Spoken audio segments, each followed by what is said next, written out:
এই সন্ধ্যার অনুষ্ঠানে উপস্থিত সকল জাতীয় নেতৃবৃন্দ, বিভিন্ন রাজনৈতিক দলের উপস্থিত জাতীয় রাজনৈতিক নেতৃবৃন্দ শুধু বলবো না, আমি আমার অবস্থান থেকে বলবো উপস্থিত সকল রাজনৈতিক সহকর্মীবৃন্দ, আসসালামু আলাইকুম। বেশ অনেকদিন পরে আপনাদের সাথে আজকে দেখা হয়েছে।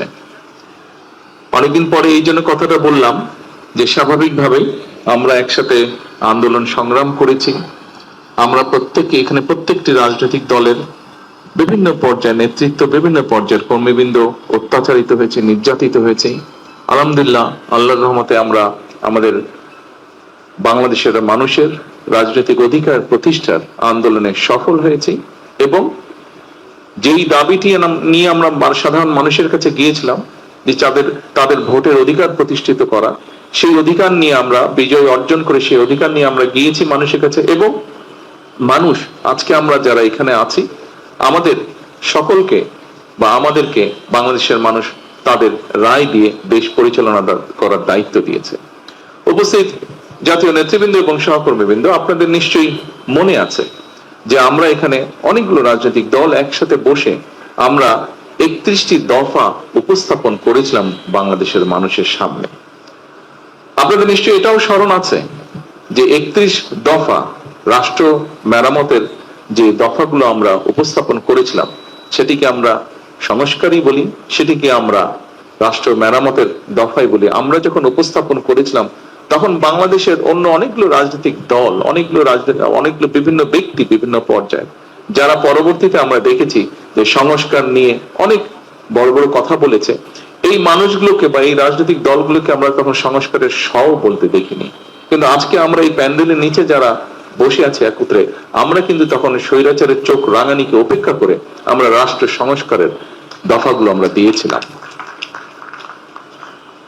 তো সহকর্মীবৃন্দ, এই 31 দফা নিয়ে আমাদের সকলের একসাথে বসে রচিত যে 31 দফা, সেই 31 দফা নিয়েই কিন্তু আমরা যে নির্বাচন 12 তারিখের ফেব্রুয়ারি নির্বাচন, সেই নির্বাচনে জনগণের সামনে গিয়েছিলাম এবং জনগণ গণতান্ত্রিক ব্যবস্থাপনায় জনগণ যে প্রস্তাবের পক্ষে রায় দেয় সেটিকে জনগণের প্রস্তাব হিসাবে বিবেচনা করা হয়। কাজে আমি ব্যক্তিগতভাবে মনে করি একজন রাজনৈতিক কর্মী হিসাবে যে 31 দফা আমরা সকলে মিলে বসে রচনা করেছিলাম বা তৈরি করেছিলাম, সেই 31 দফার পক্ষে বাংলাদেশের জনগণ রায় দিয়েছে এবং আমি মনে করি এটি এখন বর্তমানে সমগ্র বাংলাদেশের গণতান্ত্রিক জনগণের এটি 31 দফা, শুধু আমাদের রাজনৈতিক দলগুলো নয়, বরং 31 দফা বাংলাদেশের জনগণের 31 দফা হয়ে গিয়েছে এখন। প্রিয় সহকর্মীবৃন্দ, 12 তারিখের নির্বাচনে আমরা সকলে একসাথে কাজ করেছি, আমরা 12 তারিখের নির্বাচনে সফল হয়েছি। আপনারা নিশ্চয়ই দেখেছেন 5ই আগস্ট স্বৈরাচার বিতাড়িত হয়েছিল, কিন্তু স্বৈরাচার বিতাড়িত হওয়ার পরে একটি গুপ্ত বাহিনী 5 তারিখের পরে ধীরে ধীরে আত্মপ্রকাশ করেছিল এবং আপনাদের পরিষ্কার, আমি ডিটেইলে যাব না, বাট আপনাদের পরিষ্কার মনে আছে যে তারা 12 তারিখের নির্বাচন এবং 12 তারিখের নির্বাচনের আগে ঠিক স্বৈরাচারী কায়দায় ভিন্ন ডিজিটাল ওয়েতে তারা কিভাবে তাদের কাজগুলো চালিয়েছিল, কিভাবে তারা চেষ্টা করেছিল বাংলাদেশের জনগণকে বিভ্রান্ত করার জন্য।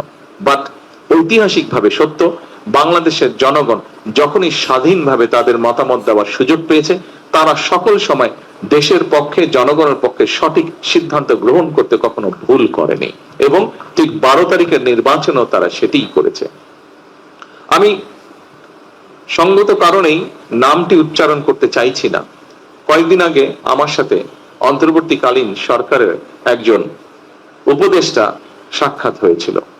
কথা প্রসঙ্গে উনি বলছিলেন যে উনারা যে 18 মাসের মতন দেশ পরিচালনা করেছেন, এই 18 মাস উনারা দেখেছেন যে কত অসহায়ের মতন উনারা ছিলেন। উনি বলছেন, উনি একজন সেই সরকারের উপদেষ্টা হিসেবে বলছেন এবং উনি বলছেন সরকারের 60% উপরে সেই গুপ্ত বাহিনীর ইনফ্লুয়েন্স ছিল।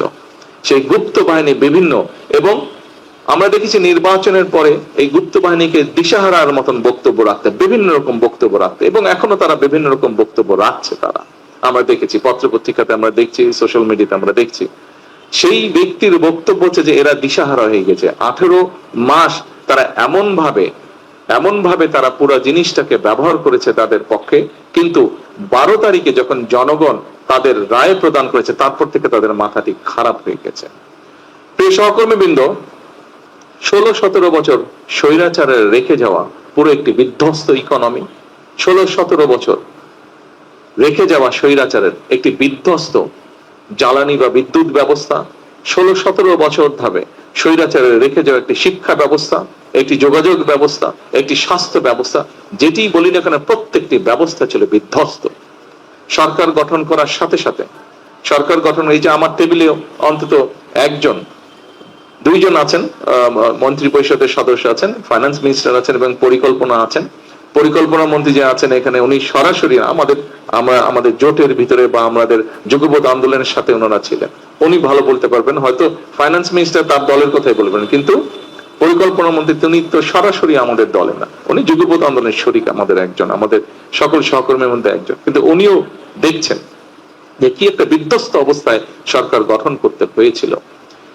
এবং সাথে সাথে একটা দিন পরে সরকার শুরু হওয়ার একটা দিন পরে রোজা এসেছে।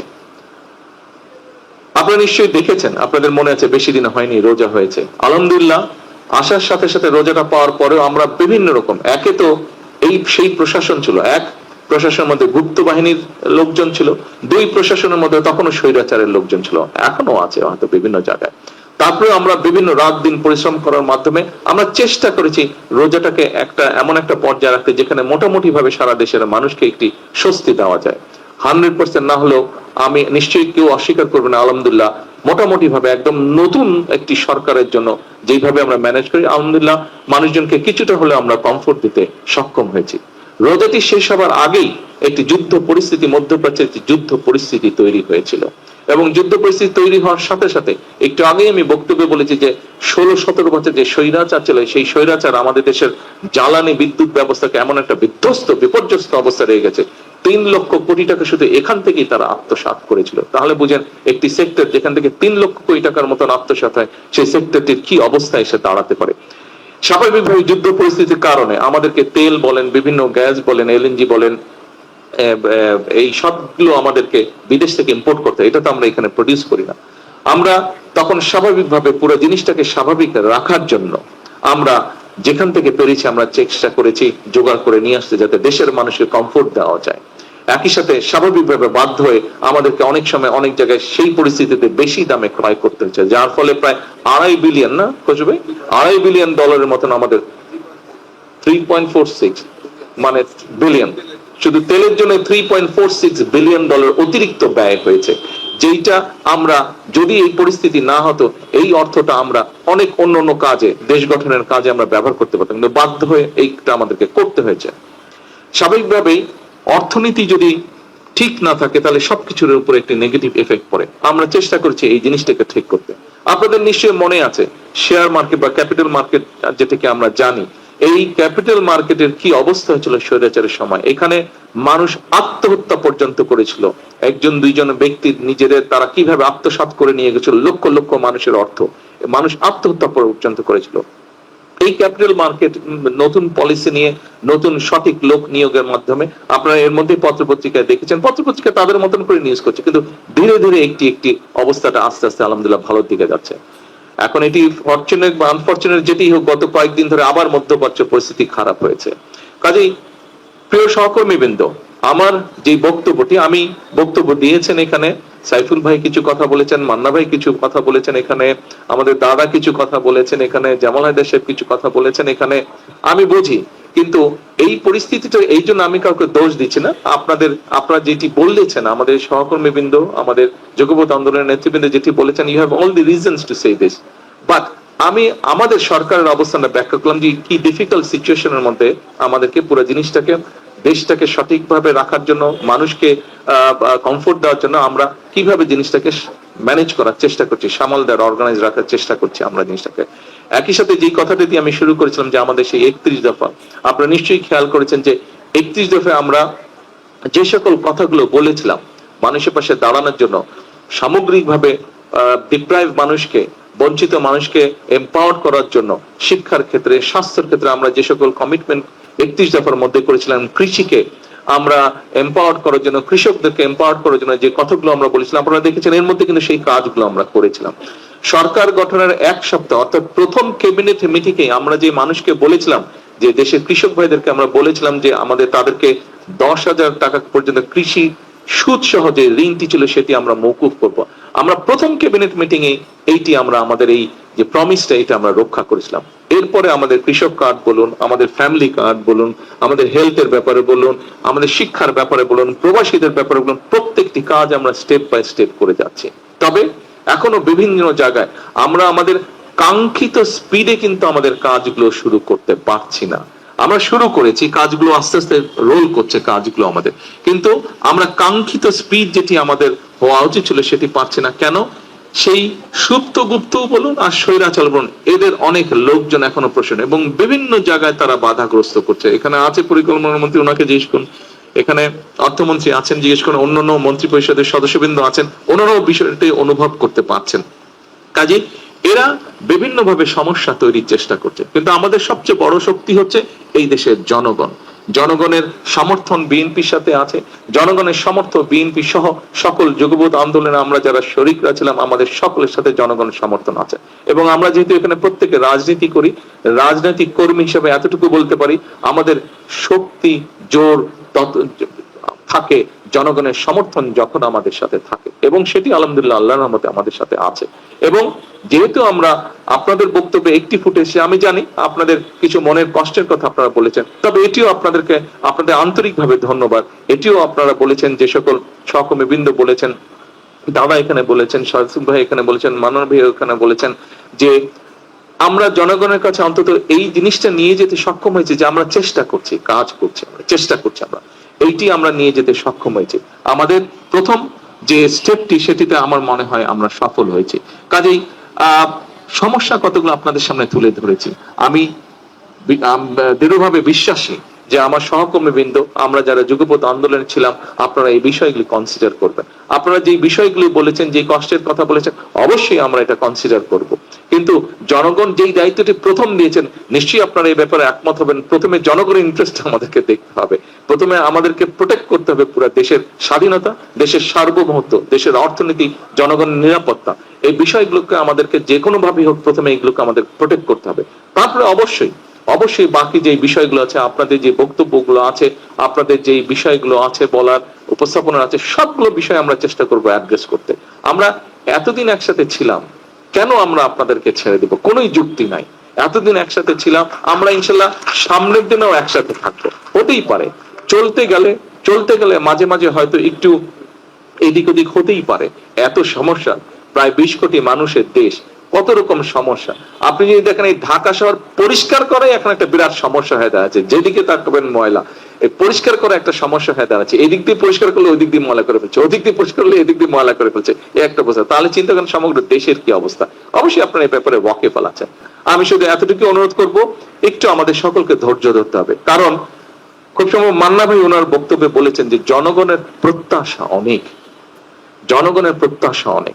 সেজন্য আসুন আমরা সকলে মিলে চেষ্টা করি জনগণের প্রত্যাশাটাকে আগে আমরা অ্যাড্রেস করি। আমরা তো আছি, আমরা ছিলাম একসাথে, আমরা আছি একসাথে, ইনশাল্লাহ আমরা থাকবো একসাথে। কাজে আমাদের মধ্যে আমি মনে করি না ডিফারেন্স অফ ওপিনিয়ন হতে পারে, কিন্তু ভুল বুঝাবুঝির কোনো কারণ আমাদের মধ্যে আছে বলে আমি মনে করি না। কারণ আমাদের 31 দফার মাধ্যমে আমরা একটি জিনিস একত্রিত হয়েছি, এক জায়গায় একত্রিত হয়েছি যে ইয়াস আমাদের উদ্দেশ্য এবং লক্ষ্য এক। যেহেতু আমাদের উদ্দেশ্য এবং লক্ষ্য এক, কাজে আমাদের মধ্যে ভুল বোঝাবুঝির হতে পারে না। হয়তো 31 দফার একটি দফা কিভাবে বাস্তবায়ন করবো এই ব্যাপারে আপনার একটা মত থাকতে পারে, আমার একটি মত থাকতে পারে, এখানেই হয়তো কিছুটা ভিন্নতা থাকতে পারে, কিন্তু আমাদের মধ্যে কোনো বিভেদ নেই।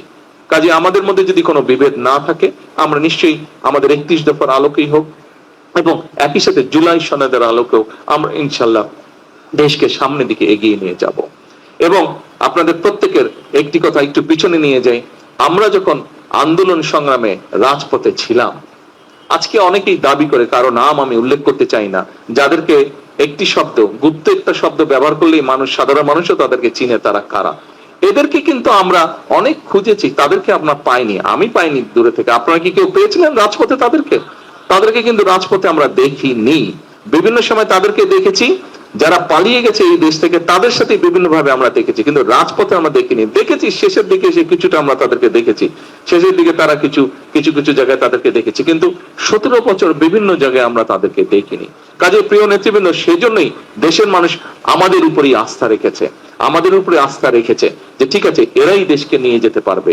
এটি আমি দৃঢ়ভাবে বিশ্বাস করি। আসুন দেশের মানুষের সে আস্থা ধরে রাখার জন্য আমাদেরকে যে কোনো মূল্যে ঐক্যবদ্ধ থাকতে হবে। দেশের মানুষের আস্থা ধরে রাখার জন্য আমরা সকলে এক কাজ করব। কারণ ওই যে কথা একটি, জনগণের প্রত্যাশা আমাদের কাছে, জনগণ প্রত্যাশা নিয়ে আমাদেরকে দায়িত্ব দিয়েছে। আসুন আগে আমরা দায়িত্বটা পালন করি, তারপরে আমরা নিজেদেরকে নিয়ে ভাবি, আগে জনগণের কথা ভাবি। পরিশেষে আবারও আপনাদের সকলকে আজকে এখানে কষ্ট করে আসার জন্য আন্তরিকভাবে আমি আমার পক্ষ থেকে এবং আমার দলের পক্ষ থেকে এবং আমার সরকারের পক্ষ থেকে আপনাদেরকে আন্তরিকভাবে আমি শুভেচ্ছা এবং ধন্যবাদ জানাচ্ছি। ইনশাআল্লাহ এটি শেষ না, এটি শুরু। আমরা এটিকে ইনশাআল্লাহ কন্টিনিউ করব। আসসালামু আলাইকুম। As I look across this room, I see some of the best and brightest business executives, investors and experts. Many of you have seen Bangladesh as a place to invest and grow your business. Your investment have created jobs, introduced new technologies, strengthened global supply chain, and contributed to Bangladesh's economic progress. For that, I extend my sincere gratitude. Before entering politics, I also started my career as a businessman. From my experience, I have learned that business do not succeed only because of entrepreneurial credential or political promises. They partly succeed because of the government policies that support growth. Today, I would like to share something with you. The new forward-looking BNP government wants your companies to invest and expand in Bangladesh. Whether you are a local entrepreneur or a foreign investor. When you invest in Bangladesh, our government will invest in you through our time, support and policies. This is a commitment we will try our best to keep, inshallah.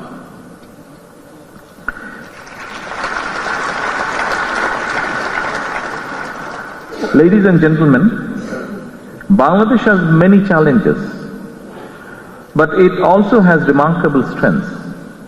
We have a large and fast-growing domestic market, a young and hard-working population, a strategic location, and an elected government with overwhelming public support.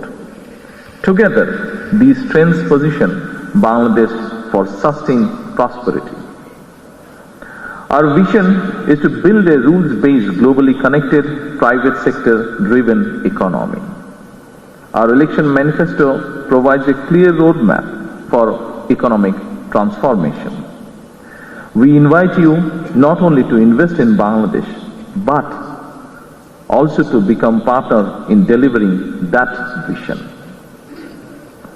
Our government has completed 5 months in office, but our policy preparation began long before the election. We listened to investors, entrepreneurs, business associations, economists, development partners, and business leaders. Their message was clear. Bangladesh needs stronger legal protection for investment, modern regulatory framework, simpler tax system, easier profit repatriation, deeper capital market, and better infrastructure, of course. Dear investors, we listened carefully and now we are acting accordingly. We are modernizing our legal and regulatory framework, strengthening investor protection, improving dispute resolution, simplifying tax and VAT administration, and making it easier to repatriate profits. We are also developing a stronger capital market, encouraging startups, reducing unnecessary regulation, cutting red tape, simplifying government procedures, and digitizing public services. At the same time, we are improving ports, logistics, infrastructure, and energy security, while encouraging greater investment in renewable energy.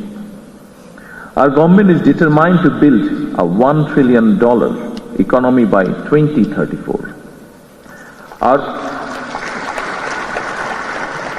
Our first budget provides targeted incentives for priority sectors, including renewable energy, pharmaceuticals, electronics, digital services, agro-processing, advanced textile, healthcare, and logistics. We are positioning Bangladesh as a manufacturing hub, expanding and diversifying our ready-made garment industry and investing in the skills, know-how, and technologies needed for human capital development. Ladies and gentlemen, Bangladesh's future depends not only on attracting investment, but also on building lasting partnership. I invite every business leader in this room to become part of that future. Together, we can build an economy that is stronger, equitable, and inclusive. I welcome all of you to invest and flourish in Bangladesh. Let us grow together, create jobs, and shape Bangladesh. Let us become partners in building a prosperous and globally connected Bangladesh. Thank you very much. And I wish you all the very best in our collective journey ahead. Thank you. Have a good day.